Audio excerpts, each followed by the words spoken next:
Welcome to my vegan kitchen. So I'm about to make dinner and I want you guys to come along with me because it's a treat. I have 3 recipes in one. We're gonna do scallops in chili sauce. We're gonna do some air fried jerk chickpeas and some coconut jasmine rice. Stick with me because I'm gonna do it now.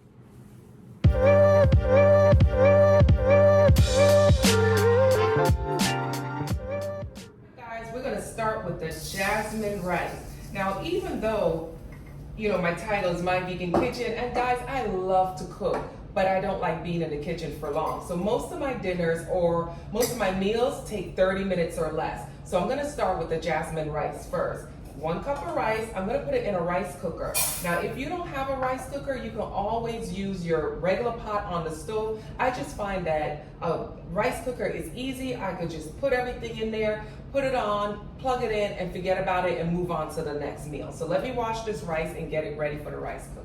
All right, once my rice is washed and my water is added, I'm gonna pop it right here in my rice cooker. And don't worry guys, I'm gonna have all the ingredients listed below, and on some of the recipes I will have the measurements also, because this is the easiest way to cook rice. So let me plug this baby in and get it on white rice and forget about it a minute. So let's put that on the side and let's move to the next item, which is the scallop. Guys, I got my scallops.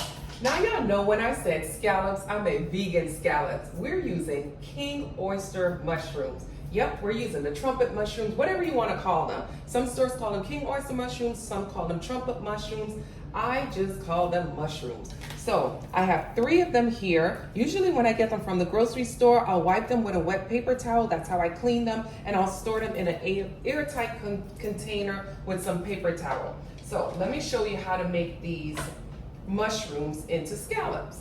I'm simply gonna cut off the top and cut off at the bottom. There's a part, you can feel it with your hand, that gets really solid and hard. I'm just gonna cut that part off because it won't cook up nice and soft like a scallop would.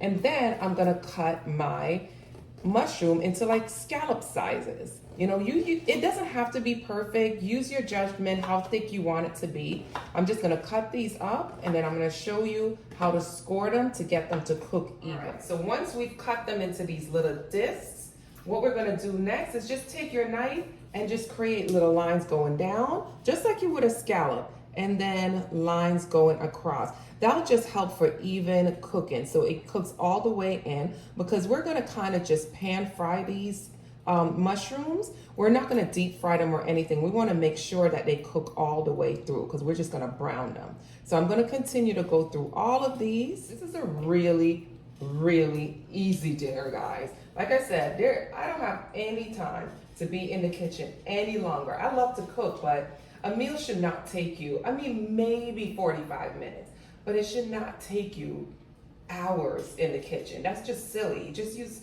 really fresh ingredients and you'll be able to get out in no time. My mushrooms are all cut and scored. So let's walk over here. I'm using my wok again. I know, I'm gonna even use my wok for this. But guys, you can use a regular flat skillet if you need to. Just make sure you have oil in the skillet.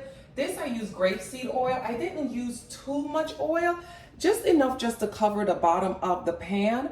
The mushrooms really absorb a lot of oil. So if we put more oil in here, you're gonna kind of get a soggy mushroom, and we really don't wanna get a soggy mushroom. We want the outside to be brown and the inside to be nice and tender like a scallop would be. All right, so let me put these in right now. Guys, I also decided, because if you cut your mushrooms, you're gonna be like, what do I do with the caps? I still use my caps.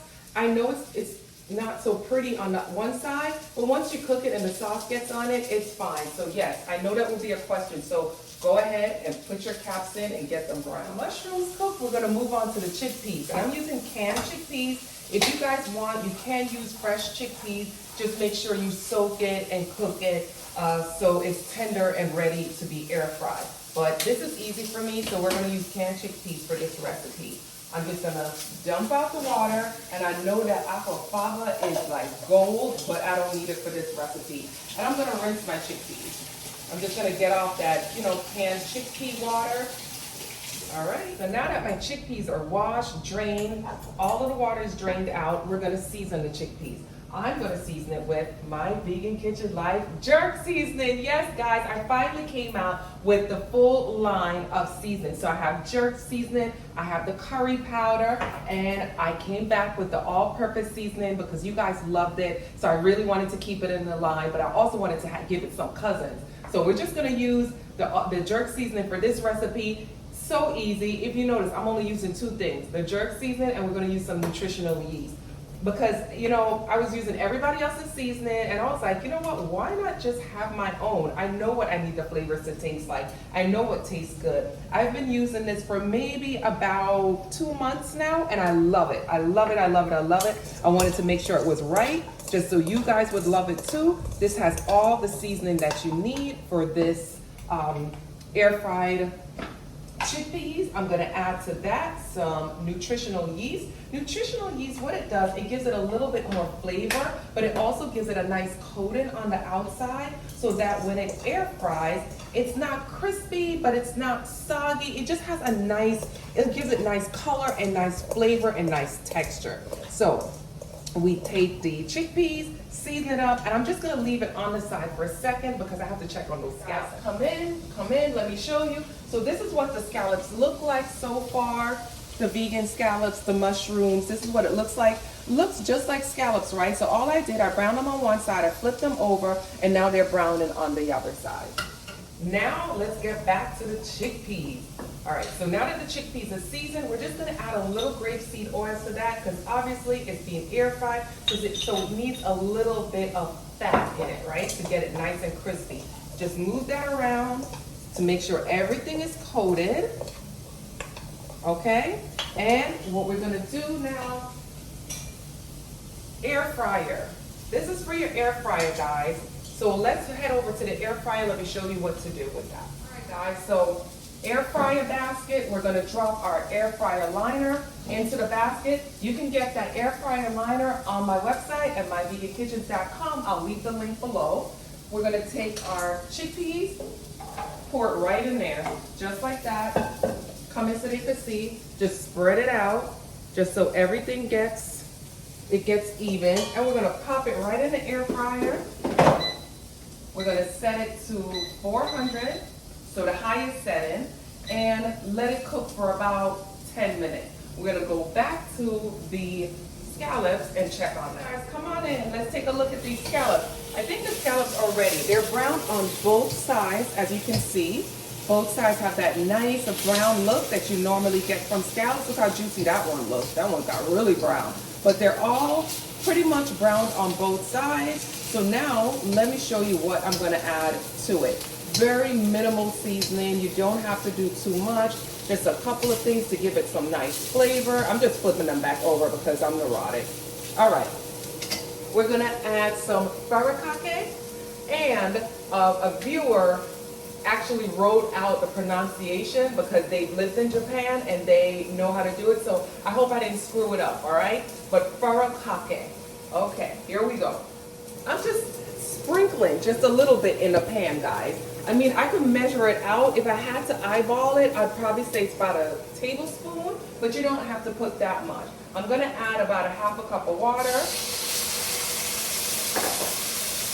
And I'm just gonna cover it and let it just kind of melt together for about 1 to 2 minutes. So what the Furikake does, I hope I'm saying that right, Lord, me and this word, woo! What it does, it's gonna give it more of a fishy flavor. So I'm just kind of like melding the flavors together right now just to give it a fishy flavor. And then I'm gonna add the other 2 ingredients and then it's done, guys. About 2 minutes, so let's check. Let's check on it.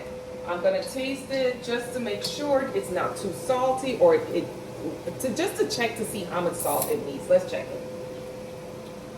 Well, it needs a whole lot of seasoning, but it tastes like fish. That Furikake really gives it that fishy flavor. Now, if you don't have that, you can also use seaweed sheets. You know, like the roasted seaweed sheet that you use for snacking. Just kind of cut it up and put it in there, and it will give it that same fishy flavor.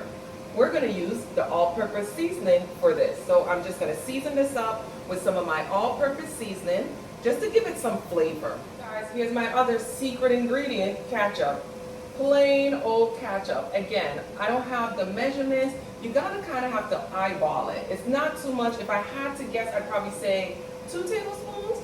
And then we're gonna use some chili sauce. You can get this at any grocery store. All right, we got it open. And again, we're just gonna eyeball it. Just kind of the same way we did. It just kind of depends on how much sauce you want to be in your pan. If you like it saucy, add a lot. If you don't want it saucy, don't add a lot. And all you're gonna do now is just kind of stir it up, just like that. Get the heat just going through it. And we're just gonna let it heat through for maybe about, maybe 1 to 2 minutes. So everything is pretty much almost done except for the rice. The rice is almost done. This is how I make my coconut rice. I use this pure coconut cream. And this you could get if there's an international aisle in your store, there'll be like the Caribbean or the West Indian items. That's what it looks like. This is the Ocheria's brand, but they have it in other brands. It's just a solid coconut cream. So let's get it out of the box. All right, so it looks like that once you get it out of the box. It's just solid. So I'm just gonna cut into it. I'm just using a sharp knife, and I'm using like, I'm using like this much, It's probably a tablespoon. All right, so what the coconut cream does to the rice, why I add it to my rice, is that rice is starchy, so it spikes your insulin. The fat from the coconut helps to slow that down so it doesn't spike your insulin. So when you eat rice, it doesn't enter your bloodstream and cause that insulin spike, which is what we don't want, right? Add the coconut cream, and we're also gonna add some scallions. Scallions or green onions is what's gonna give it flavor. It's what's gonna give that rice flavor. So I'm just gonna kind of chop it up really thin, really thin. And then I'm gonna add it to the rice right before it's finished cooking. I'm just gonna stir it all into my rice cooker, or in my pot. If you were using if you were cooking your rice in a pot, you could just put it right in the pot and stir it all up. And that will give flavor to your rice. See, I still have a couple of minutes left on my rice cooker. I'm just gonna pop it open. So you see that steam? That's the perfect time to add my coconut cream. I'm gonna add my coconut cream and the scallions right to the pot.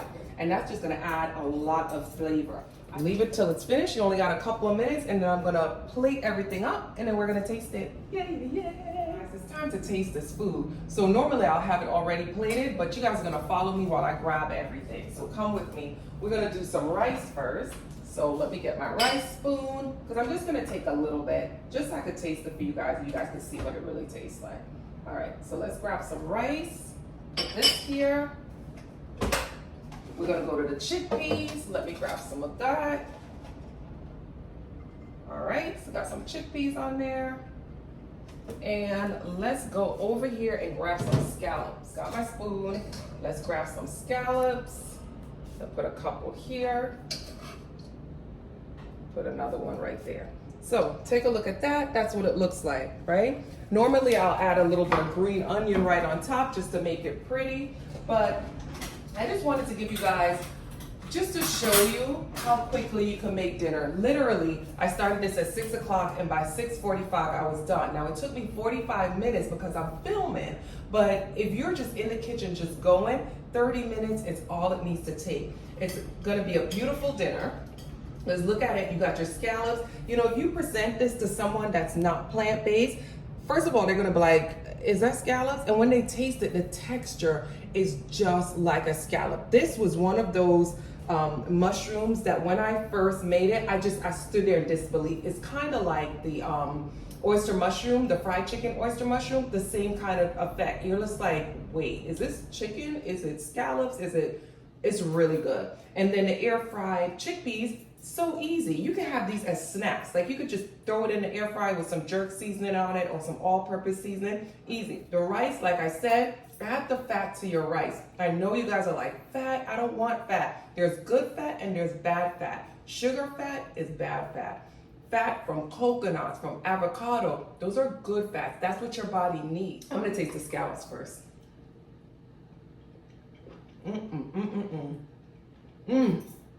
I haven't said that in a long time. Oh my gosh. My camera person is laughing. I'm surprised you don't see the cameras moving. As they know, I haven't said in a long time. This is so good. This is beyond good. Oh my God. So I got a little bit of the gravy from the scallops and I have it on the rice. As you can see, I'm gonna mix it with my chickpeas and I'm gonna dive in. I'm gonna dive in. Here we go. Guys, you gotta make this right. This is so good. This is what I'm having for dinner. I'm gonna add some more. Once these cameras stop rolling, I'll be adding more to my plate. I just want to get it out to you guys. Thank you guys for joining me in my vegan kitchen. As you can see, it could be easy to make a really delicious plant-based dinner. Don't forget my new seasonings. They're on my website. They're so good, so easy to use with all your recipes. Go to the website though, I have a lot of other things. But again, let's bring it back. Thank you for joining me in my vegan kitchen. I'm always grateful to have you. Don't forget to subscribe and please click on the bell so you could get the reminders whenever I post a new video or whenever I make a post. Thanks guys, I'm gonna enjoy my dinner and this is one of those guys you have to try. I know I say that all the time, but this one, you have to try. This is the second time I made it this week because my husband was like, you have to make it again. And I was like, you know what? I'm gonna do a video. That's all I gotta say. Bye guys.